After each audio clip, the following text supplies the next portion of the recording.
Welcome friends, welcome back. मैं अंकित झा एक बार फिर से आप सभी का स्वागत करता हूं मेरे यूट्यूब चैनल पे। Welcome back.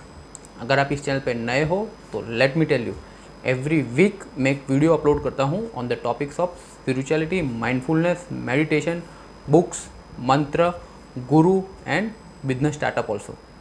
अगर आपने इस चैनल को सब्सक्राइब नहीं किया है तो सब्सक्राइब ज़रूर से कर लेना। मिरेकल्स डू हैपन, चमत्कार होते हैं। Yes, this is the topic for today. मेरा इंटेंशन यहाँ पे कोई सुपरस्टिशन या तो फिर अंधश्रद्धा को फैलाने का नहीं है। ये कोई सुना सुनाया चमत्कार नहीं है, ये मेरा पर्सनली देखा दिखाया हुआ चमत्कार आपके साथ शेयर करने वाला हूँ। गुरु पूर्णिमा आ रही है। अगर आपके जीवन में भी कोई सच्चा गुरु है और आपकी भक्ति अगर सच्ची है तो चमत्कार जीवन में हो सकते हैं। तो मेरा एक इंसिडेंस जो मैंने बहुत साल पहले एक्सपीरियंस किया था वो आपके साथ आज शेयर करने जा रहा हूँ। And this is the purely case of healing, distance healing या तो फिर रेकी। अगर आप ये नाम सुने हो तो this is the case of purely healing. तो let's start the topic. Spirituality में हमारे मास्टर्स कहते हैं कि चमत्कार जैसी कोई चीज़ होती ही नहीं है। जो चीज़ हमारी समझ के बाहर, हमारे लॉजिक के बाहर होती है उसको हम चमत्कार का नाम दे देते हैं। बाकी चमत्कार जैसी कोई चीज़ होती नहीं है। But being a normal man, अगर किसी की डिस्टेंस हीलिंग या हीलिंग हो तो वो हमारे लिए तो चमत्कार ही होता है। So let me discuss the incidents. Approximately आज से 10 साल पहले की बात है। नॉर्मल दिनों की तरह मैं ऑफिस जा रहा था, ऑफिस पहुंच चुका था और सडनली ही एक मेरे रिलेटिव का फ़ोन आता है राजस्थान के एक छोटे से ज़िले से। वो मुझे बताते हैं कि उनके कोई जानने वाले का एक्सीडेंट हो गया है और वो मेरे शहर में आने वाले थे। तो मुझे उनको अटेंड करना था, उनकी हेल्प करनी थी। सो मेरा जो काम काज वो निपटा के मैं हॉस्पिटल पे पहुंच गया जहाँ पे वो लोग आने वाले थे। राजस्थान के एक छोटे से ज़िले से 3-4 लोग कुछ आने वाले थे जिनका कुछ एक्सीडेंट हो गया सर। तो मैं वहाँ पे जिस हॉस्पिटल में आने वाले थे वहाँ पे जाके पहुँच गया और उनकी वेट करने लगा। मेरे फ़ोन कॉल्स चालू थे, मेरा काम साइड में चालू था and I was waiting for them. 10-15 minute wait करने के बाद उस हॉस्पिटल के सामने एक एम्बुलेंस आती है। एम्बुलेंस से 3 लोग बाहर निकलते हैं। एक अंकल आंटी थे और एक उनका 20-22 साल का लड़का था जो स्ट्रेचर के ऊपर लेटा हुआ था। हम लोगों की जान पहचान हुई। अंकल आंटी एम्बुलेंस से नीचे आए और वो लड़का जिसका एक्सीडेंट हुआ था वो स्ट्रेचर पे लेटा हुआ, स्ट्रेचर पे ही उसको नीचे लाया गया। मैंने अब डॉक्टर की अपॉइंटमेंट ले ली थी। तो हम लोग जैसे ही टाइम आया वो लड़के को लेकर के हम स्ट्रेचर पे ही लेकर के हम डॉक्टर से मिलने गए। डॉक्टर ने भी लड़के को देखा और बैठने को बोला, लेकिन वो बैठ नहीं पा रहा था, बोल भी ठीक से नहीं पा रहा था। तो डॉक्टर ने उसकी जांच की, उसके स्पाइन में कुछ डैमेजेस ज़्यादा हो गए थे। तो डॉक्टर की बातों से लग रहा था कि कम से कम 10-15 दिन उसको एडमिट करना पड़ेगा या तो फिर उसकी सर्जरी करनी पड़ेगी।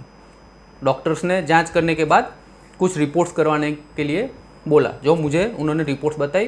तो हम लोग वो फिर रिपोर्ट करवाने के लिए वो लड़के को स्ट्रेचर में ही, माइंड यू स्ट्रेचर में ही, वो लड़का राजस्थान से आता है, उसको हम स्ट्रेचर में ही हॉस्पिटल ले जाते हैं। स्ट्रेचर में ही उस लड़के की डॉक्टर जांच करते हैं। अब उसके बाद जो रिपोर्ट्स करने को कहा गया था वो भी हम उसको, वो थोड़े हॉस्पिटल से डिस्टेंस पे था, तो वहाँ पे भी हम उसको, लड़के को स्ट्रेचर में ही लेकर के गए। उस लेबोरेटरी में ही उस लड़के की, 20-22 साल का जो लड़का था, उसकी एक्सरे या वगैरह 2-3 कोई और रिपोर्ट की जांच की गई और जिसकी रिपोर्ट हमें 3-4 घंटे बाद दी जानी थी। उसके बाद वो लड़के को वही लेबोरेटरी के रेस्ट रूम में स्ट्रेचर पे ही लेटाया गया। ना वो ठीक से बात कर पा रहा था, ना बोल पा रहा था, ना उठ पा रहा था, क्योंकि जैसे मैंने बताया उसकी स्पाइन में कुछ डैमेजेस एक्सीडेंट के कारण हो गए थे। तो लड़का स्ट्रेचर पर रेस्ट कर रहा था। अंकल आंटी मेरे साथ आकर के बैठ गए और सडनली ही अंकल ने किसी को फ़ोन लगाया और उनसे बात करने लगे। मेरा भी ध्यान अपने बिजनेस में था तो मैंने ध्यान से सुना ही, लेकिन सामने वो कोई किसी लेडी से बात कर रहे थे और उनको कुछ रिस्पेक्ट से कुछ तो बुला रहे थे, लेकिन एग्जैक्टली मुझे याद नहीं थे वो क्या बुला रहे थे। तो मैं उनको गुरु माँ कहूँगा। शायद उनके फैमिली के या फिर उनके ख़ानदान के कोई महत्व के गुरु या तो फिर कोई आदरणीय व्यक्ति थे जिनसे वो बात कर रहे थे, जिनको मैं गुरु माँ कहूँगा। तो उन्होंने उनसे पूरे एक्सीडेंट के बारे में बात की। और वो सामने जो गुरु माँ थे उन्होंने बोला डोंट वरी, सब कुछ ठीक हो जाएगा, ऐसा उन्होंने ये अंकल से बोला। उन्होंने फ़ोन रख दिया और अंकल आंटी बात करने लगे। उनको सामने वाले गुरु माँ के ऊपर बहुत ही ट्रस्ट था और एक दूसरे से डिस्कस करने लगे कि गुरु माँ ने बोला है तो सब कुछ ठीक हो ही जाएगा। अब रिपोर्ट आने में 3-4 घंटे थे, तो मैंने अंकल आंटी से परमिशन ली और मैं अपने बिजनेस के लिए अपने ऑफिस चला गया। मैंने बोला मैं 3-4 घंटे के बाद वापस आ जाऊँगा। मेरा लॉजिक माइंड काम कर रहा था, मुझे थोड़ा सा डाउट हो रहा था कि ये मतलब इन लोगों पे भी विश्वास करते हैं। उस टाइम पे 10-12 साल पहले मैं स्पिरिचुअलिटी में इतना एक्टिव नहीं था, तो मेरा लॉजिक माइंड काम कर रहा था और मेरे लॉजिक माइंड ने ऐसा बोला था कि ये बेटा 10 से 12 दिन या 15 दिन के लिए इसको एडमिट करना पड़ेगा और मुझे भी इसको सर्विस देनी पड़ेगी, धक्के खाने पड़ेंगे। तो मेरा लॉजिक माइंड वो थिंकिंग में लगा हुआ था। 3-4 घंटे निकल गए, फिर सडनली मैं याद आने पे उनसे मिलने फिर हॉस्पिटल के लिए निकल पड़ा। जैसे ही मैं हॉस्पिटल के पास पहुंचने लगा 3-4 घंटे के बाद उनसे मिलने के लिए, तब आई वॉज शॉक्ड। जैसे ही मैं हॉस्पिटल के दरवाजे के पास पहुंचा तो मैंने जो देखा वो देख करके मैं शॉक्ड रह गया, मैं स्पीचलेस रह गया। क्यों? क्योंकि मेरे सामने वो अंकल आंटी चलते हुए आ रहे थे और वो लड़का भी 22 साल का लड़का जो 3-4 घंटे 5 घंटे पहले स्ट्रेचर पे राजस्थान से एम्बुलेंस में आता है, जो लड़का डॉक्टर की जांच एम्बुलेंस में आने के बाद भी स्ट्रेचर पे लेटा हुआ है, स्ट्रेचर पे ही जांच करवाता है, स्ट्रेचर पे ही वो जाके रिपोर्ट्स अपनी करवाता है, वो लड़का मैं 3-4 घंटे के गैप के बाद आता हूँ तो उसको सामने से ही हंसता हुआ चलता हुआ अंकल आंटी के साथ आता हुआ देखता हूँ। मेरा लॉजिक माइंड वहाँ का वहाँ धराशायी हो गया।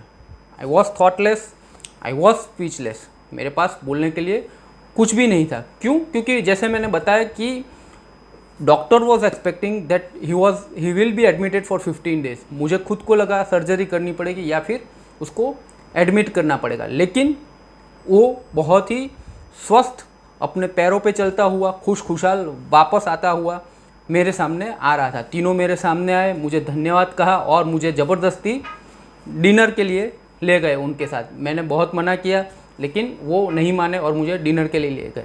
डिनर करते के टाइम उनके साथ मेरा थॉट प्रोसेस, मेरा लॉजिक माइंड सोचने पे मजबूर हो गया कि हाउ दिस इज़ हैपन, मैं ये कैसे हो सकता है, कैसे हो चुका। लेकिन मेरी हिम्मत नहीं हुई उनसे पूछने की।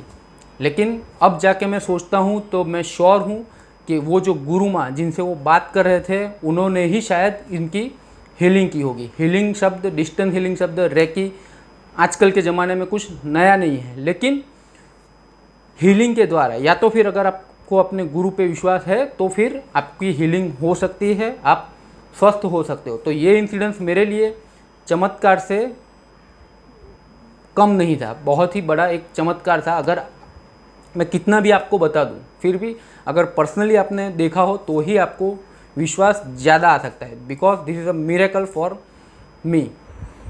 डिनर कंप्लीट हुआ। अंकल आंटी और वो लड़का जो 20-22 साल का था जो सुबह स्ट्रेचर पे आया था, वो हंसी खुशी इन्होंने कार हायर की और तीनों कार में बैठ के वापस राजस्थान चले गए। सुबह से शाम का इंसिडेंट, सुबह मैंने क्या देखा था, शाम को मैं क्या देख रहा हूँ। So this is a big miracle for me. It was purely case of healing. So this is all about this incidents.